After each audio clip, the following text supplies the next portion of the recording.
Bahasa Indonesia. Sebelumnya, daftar isi. Selanjutnya, chapter 1057. Yang luar biasa dan biasa. Setelah menangani botol kaca yang bermutasi, Klein mengeluarkan jam saku emasnya, membukanya, melihat ke dalam, dan mencatat waktu. Ia harus kembali 3 jam kemudian dan memisahkan unshadowed crucifix dari Bottle of Slavery. Hanya dengan begitu, ia bisa memperoleh satu karakteristik Beyonder Manipulator, dan bukan produk yang tercampur dengan karakteristik Beyonder dari sequences sebelumnya. Rasanya seperti aku sedang melakukan eksperimen.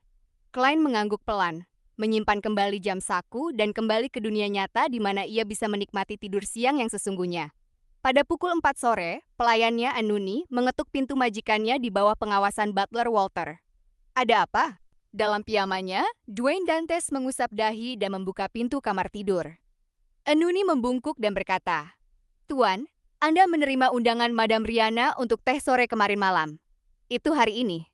Klein melihat ke arah butler Walter dan berkata, "Baiklah, beri aku 15 menit untuk bersiap."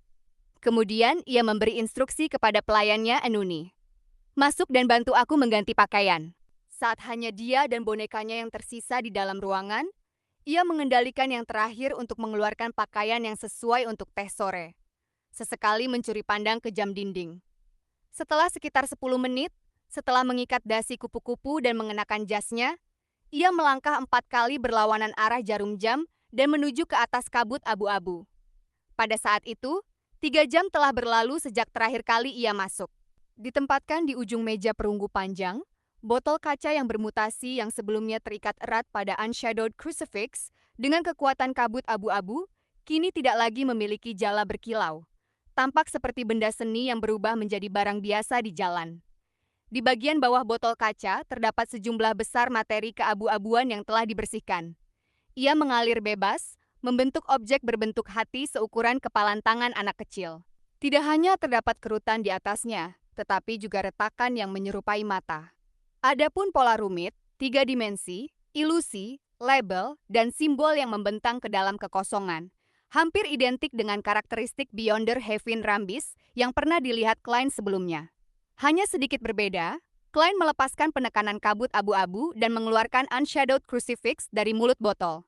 Dengan langkah ini, barang yang telah dibersihkan sepenuhnya terpisah dari botol kaca yang bermutasi, menjadi utuh dan mandiri. Klein mengulurkan tangan kirinya untuk mengambil barang yang menyerupai hati dan otak. Dan setelah memeriksanya selama beberapa detik, ia melemparkannya ke tumpukan sampah dan membiarkan kabut abu-abu melingkupinya. Pada saat itu, suara lemah terdengar dari botol kaca yang bermutasi. "Kau, iblis!" Klein tidak menjawab saat ia menusukkan unshadowed crucifix kembali ke dalam dengan tangan kanannya, menggunakan kekuatan kabut abu-abu untuk menekannya. Dan dengan itu, istana kuno kembali ke keadaan tenangnya. Setelah kembali ke dunia nyata, Klein mengenakan topi tinggi, memegang tongkatnya, dan meninggalkan 160 Boklund Street dengan kereta. Ia menuju ke kediaman anggota parlemen Mach di unit 39.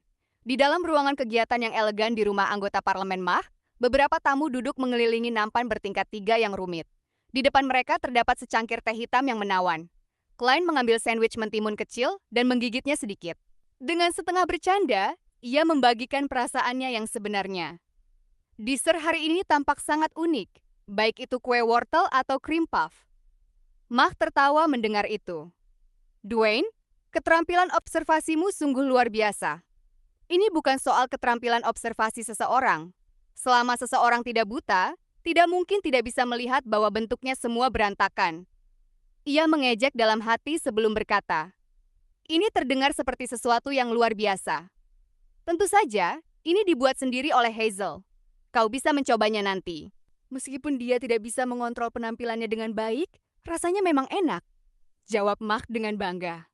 Di samping Portland Moment, yang merupakan rektor Universitas Teknologi Backlund, tertawa dan berkata, "Ini tidak terdengar seperti Hazel yang aku kenal." Mach melirik Nyonya Rihanna dan berkata dengan puas, "Semua orang tumbuh dewasa, kan? Hazel benar-benar telah matang belakangan ini."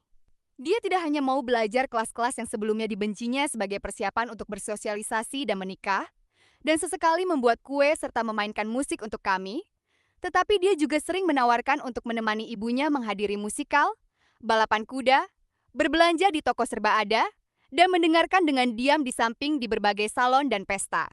Menurut Nona Justice, kemajuan perawatan Hazel telah mencapai titik di mana dia bisa mengingat guncangan dan rasa sakit yang mengerikan yang ia alami. Meskipun itu hanya merupakan pengertian langsung terhadap emosi dan tidak melibatkan urutan peristiwa yang tepat, sudah cukup untuk membuatnya bermimpi kehilangan orang tua dan kerabatnya. Ini membuatnya belajar untuk menghargai keluarganya. Untuk itu, dia memutuskan untuk mengubah dirinya dalam batas tertentu. Klein mengangguk sambil berpikir dan berkata dengan senyum. Itu hebat. Benar, jawab Mark dengan penuh emosi. Aku khawatir tentang kepribadiannya. Khawatir bahwa dia tidak akan memiliki pernikahan yang baik dan tidak bisa berkencan dengan orang-orang di lingkaran kami. Setelah kita tiada, dia tidak akan bisa menemukan bantuan saat menghadapi kesulitan. Tapi sekarang, aku akhirnya bisa merasa tenang. Mark menunjukkan senyuman tulus saat ia mengungkapkan kekhawatiran yang jarang ia sampaikan. Ia mengangkat lengannya dan melambai lembut. Kemudian ia berkata dengan percaya diri, "Mengapa aku harus bermusuhan dengan kabut kotor dan polusi? Mengapa kita harus berjuang memperebutkan koloni di East Balam dengan Feysak dan West Balam dengan Intis? Bukankah itu untuk membuat anak-anak kita memiliki kehidupan yang lebih baik? Agar kita memiliki lebih sedikit kekhawatiran?" Bagiku, kedewasaan Hazel lebih berharga daripada kontribusi yang aku buat di East Balam. Jauh lebih berarti daripada pertarunganku di House of Commons. Saat Klein mendengarkan cerita Maht, ia tidak bisa tidak melihat keluar jendela. Di luar gelap dan matahari telah hilang. Saat itu, Portland Moment menjawab Maht dengan bercanda. Tidak, hal-hal itu untuk kebaikan kita sendiri. Pada saat ini, ia melihat Klein dan berkata, "Dwayne, apakah kau sudah memikirkannya? Apakah kau ingin berinvestasi di laboratorium mekanikku?" Klein mengeluarkan tawa lembut. "Mr. Chancellor, mengapa kau masih terlihat cemas seperti seorang pemuda? Aku sudah membaca informasi yang kau berikan dan memiliki gambaran kasar tentang hak dan pendapatan. Sejujurnya, aku sangat tertarik. Memberikan pelatihan kepada orang-orang muda berbakat di laboratorium mekanik seperti itu sangat memuaskan. Ini seharusnya menjadi sesuatu yang kita investasikan. Apa yang paling berharga di zaman ini? Bakat." Kaiser Roselle pernah berkata demikian. Portland Moment tertawa. "Jadi, berapa banyak yang kau rencanakan untuk diinvestasikan?" Dwayne mengangkat cangkir porselennya dan meminum secangkir teh hitam. "Rencana awal adalah 10.000 pound. Seperti yang diharapkan dari taipan paling terkenal di Backlund baru-baru ini. Aku bahkan tidak bisa menebak berapa banyak aset yang kau miliki. Pertama, kau menyumbangkan lebih dari 10.000 pound saham. Kemudian, kau membelanjakan 20.000 pound untuk membeli Mygur Manor. Dan sekarang, kau menyumbangkan 10.000 pound untuk laboratorium mekanik Portland." Nyonya Riana tidak bisa menahan diri untuk tidak berseru. Portland Moment memberikan jempolnya. "Ini benar-benar seorang investor yang tajam." Klein tersenyum dan berkata, "Tapi aku masih akan mencari tim yang terdiri dari pengacara dan akuntan untuk memverifikasi situasi sebenarnya dan menetapkan syarat-syaratnya. Masalah profesional seharusnya diserahkan kepada para profesional. Selain itu, aku masih harus mempertimbangkan apakah akan berinvestasi secara langsung atau terlebih dahulu mendirikan perusahaan atau yayasan dan menyelesaikan investasi melalui itu." "Oh, Portland, aku rasa ada satu aspek yang tidak kau pertimbangkan. Bagaimana laboratorium penting seperti itu tidak memiliki langkah-langkah keamanan? Tidakkah kau khawatir tentang mata-mata komersial atau kekuatan asing yang menyusup dan menyebabkan kerusakan?" Portland Moment tertegun dan perlahan mengangguk. "Itu masuk akal. Aku sebelumnya mengabaikan masalah ini." Setelah mencapai tujuannya, Klein tidak lagi membahas topik tersebut. Sebagai gantinya, ia secara sengaja bertanya, "Apakah ada kabar mengenai Brigadir Jenderal Kionas Kilgore?" Maht menghela napas dan berkata, "Tidak. Si Fellows Yard mengatakan bahwa Mygur Manor dan daerah sekitarnya telah diperiksa. Mereka bahkan tidak menemukan petunjuk." Saat ia berbicara, anggota parlemen House of Commons menurunkan suaranya dan berkata, "Aku curiga bahwa Brigadir Jenderal mengalami kecelakaan saat menjalankan misi rahasia. Suasana para atasan saat ini terasa sedikit aneh. Dari sudut pandang tertentu, kau benar." Klein menghela napas. "Aku harap tidak terjadi apa-apa."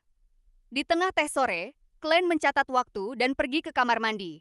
Di atas kabut abu-abu, ia menempatkan karakteristik Dreamwalker ke dalam tumpukan sampah yang mengalir keluar dari botol yang bermutasi. Ketika teh sore berakhir dan ia kembali ke 160 Boklund Street, langit sudah gelap.